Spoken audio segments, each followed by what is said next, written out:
Olalpa Ame Ame Olalpa ka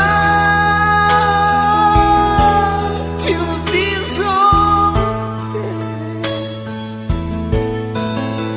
Kacap kat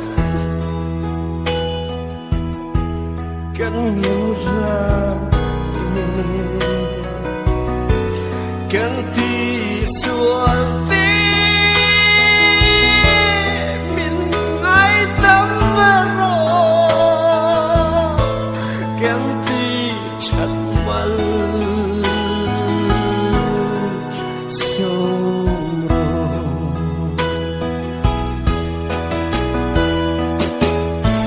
Hãy subscribe